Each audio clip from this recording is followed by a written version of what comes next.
Hey everybody, welcome to my channel. I'm Greg. For those that are returning, welcome, hello, thank you. Always good to have our YouTube family here. For those of you that this might be your first time, if you find that you like this video or you find it helpful in any way, if it amuses you, makes you happy, pushes your buttons, however you want to say it, give us a like, subscribe. We're always happy to have another member of our family to help us play with the trains here. So today I thought we would talk about these passenger cars, and what kind of motivated this was yesterday I showed you guys the uh, the Amtrak passenger set that I got myself for my birthday. And anyway, what I was commenting on how large it was, but as as the morning went on this morning, I thought, it'd be kind of cool just to kind of compare, some of the different eras and different makes of passenger cars, and kind of check out some of the differences, and especially like the size difference, because I mean this guy's massive, and you'll see what I mean in just a minute. All right, as you can see, I have a number of passenger cars laid out here on a couple tracks, and what you might notice is they go from the order of smaller to larger, and then the second track behind that is even larger yet. So what do these all have in common? Well, what they have in common is that they're O scale. So when you first get into model railroading, you might go, oh, O scale, well, I know what that is. Well, for instance, let's look at this guy. So this is probably not what you think of when you think an O scale passenger car, is it? This is a total of about 6 inches long. This is from the Marx company. Difficult to determine the age on these because Marx started making these in, I believe, 1939, and they kept making them up until, well, when Marx stopped producing. Uh, Now, one clue is that it does have the tab and slot coupler, so this is probably an older version.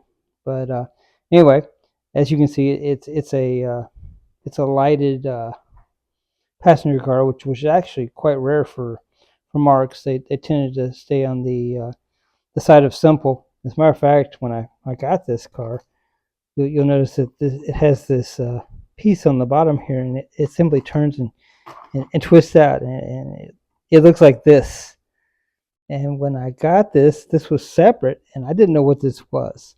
It wasn't until a month later that I saw it on a forum, and I knew that this goes to this passenger car. So you never know. Don't throw away stuff because you don't know what it is until you figure out maybe what it is. Anyway, it just clicks and snaps in there. It's about as simple as you can possibly imagine. Go back on the track. It should light up. So there you go. So that's the Marks, what they call a 6-inch car. I don't. They have a larger Marks car that's O scale. I don't have a passenger car in that particular thing. That would be like the Mark's O gauge 3/16. I don't have that example here. This is just a 6-inch car. Now, interestingly enough, when Marx made this car, scale was kind of not a huge priority. I mean, they wanted to make it look like something, but they didn't necessarily make it to like a fractional scale. It was, it's made to be a toy rather than a model train. So let's move on to the next example. So, all right, this example is actually from American Flyer, and you may be thinking to yourself, "Well, Greg, isn't that S scale?" Well, no, this is O scale. American Flyer offered O gauge from 1939 to 1941, so that's what this would be. Interestingly, this is the 3/16 scale, which would be the same thing as the larger scale marks I didn't have to show you, but this is actually a quote scaled model. Scaled model. If I can get it out of my mouth at 3/16 scale. So interestingly, let's just see if we can like just put the two together. Maybe I can zoom in enough that we can. So you see that while they are different, they In a lot of ways, they're the same. I mean, certainly they're both template. But anyway, so let's move on to the next example. All right, so this passenger car is also from Marx. You'll notice that it's much larger than the last Marx I showed you. Now, interestingly, and I forgot to mention this before, so I'm gonna go ahead and mention it now.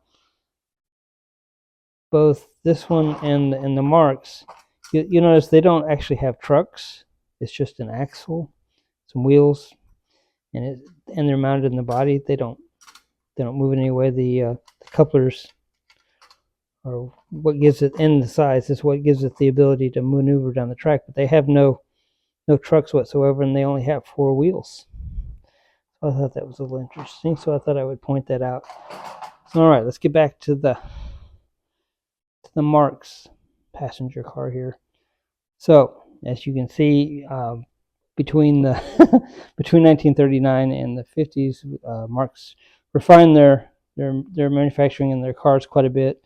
Like I said, this does have the 4 trucks, and the trucks do, or the 4 wheels, and the trucks do actually swivel. This particular one has the butterfly couplers. We talked about that in another video. It's just a different way to couple the trains. So this one, you'll notice, is increasing, is larger.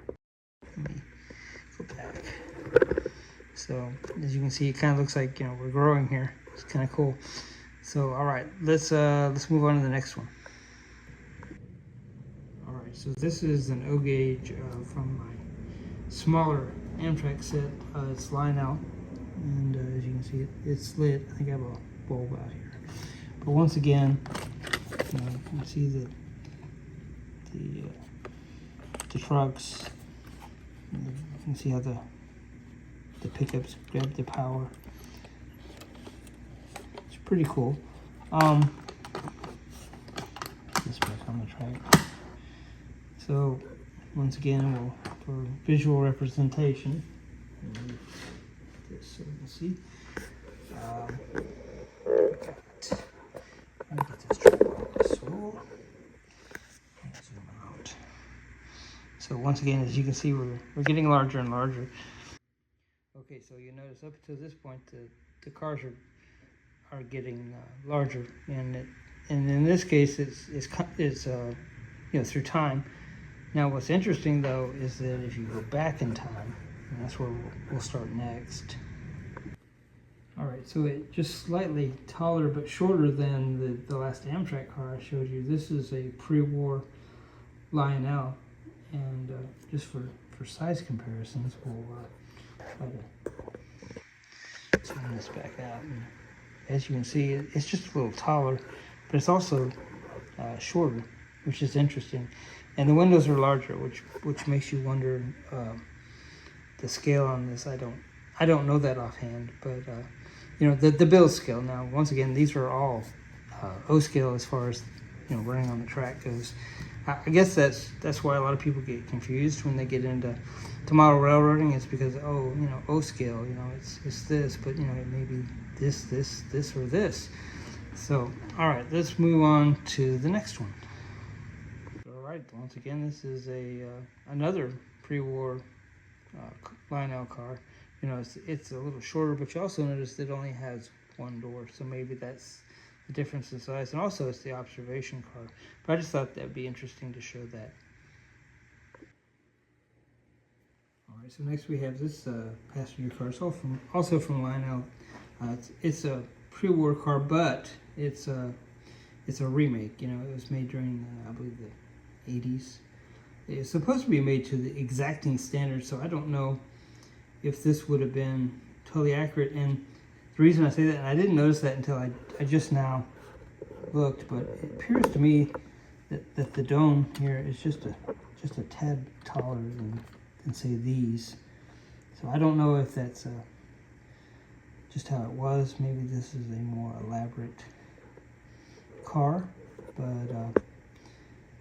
certainly I don't know. But anyway, so that's once again for the Blue Comet set. And so just for perspective, just so we can kind of keep it all in our mind. We'll just kind of take a look and see where we've come from, where we are here, and you just see they just get smaller and smaller and smaller down the line. It's kind of cool. So all right, so this is a Williams passenger car. Up until I got the daylight cars or the Amtrak set yesterday, this was the largest passenger car that I had, and I thought this was pretty large and pretty amazing. But this, once again, this is Williams. The setup's a little different on these. It has pickups on both ends, and the way this one works is it's got a pickup for each light, so that's kind of interesting. These couplers, well, you can see I have a washer on here because what happens is the coupler tends to want to come loose to fall out of this coupler, so that was my workaround. It does work. It's not exactly right, but I haven't had a chance to change that coupler just yet, and I really like the way this looks, so I wanted to make sure I was able to use it. All right, guys, so this is the Southern Pacific Daylight passenger car. It's the dome car. I thought this was just a huge car when I got it. The way this works, the couplers actually have to compensate for the length of the car, and then of course the trucks are set back, so this works pretty well. I like it. It's size-wise, it's comparable, I guess, with the Amtrak. I can get both the lights to stay on just for visual effect. That would be nice. So I guess technically a dome car would be a double-decker car, because you'd have people riding down here and people riding up here. So I guess that kind of makes sense. I want to do this, but I don't want to mess anything up at the same time. So you'll notice, well, and of course we'll show you the other here in a minute, but still, the Amtrak car, even being double decker, is still much taller. All right, and last but not least, the one that inspired this video. This is the Williams double decker Amtrak car, Superliner. This is by far the largest of what I've shown you so far. I think what I'd like to do next is maybe get them all lined up and just kind of do a visual representation. I'm not sure if I'll be able to do that, but I'm going to try. So give me a second. I'll be right back. All right, guys, I think I have this set up to where you can probably better gauge the differences in these various passenger cars, both in height and just beefiness. Interestingly enough, I couldn't set this at one height. I had to be able to move this up and down because the height just changes that much. So let's check it out. So from the very smallest, the little 6-inch marks, the American Flyer, to the later marks, to the Lionel Amtrak set, the Lionel pre-war, and just notice notice the subtle differences as we're going along, and I'll show you something in a minute. It'll couple your mind maybe. So okay, once again, this is also along the same lines, the Lionel pre-war, and then we get to the Lionel pre-war, the remake for the Blue Comet is just slightly taller. Just every so often it gets slightly taller. And then we have the older of the Williams cars. Once again, just slightly taller. And then we have the Lionel Daylight car, much taller. And then moving up yet again, we have this Amtrak, the double-decker car. I mean, that thing, in comparison to the marks, is just freaking huge. All right, so when you show it like this, it becomes a little more dramatic, doesn't it? So when you talk about O-scale passenger cars, are you talking about this? Or are you talking about this? Or somewhere in between? So I think this is kind of a good reminder for everybody that, just because it says O-scale doesn't mean it's huge. It doesn't mean it's necessarily tiny. But I mean, there are certainly variations here and there. All right, guys, I hope you have enjoyed seeing these different passenger cars and the differences in the sizes and in some cases the design and function even. These are all really amazing.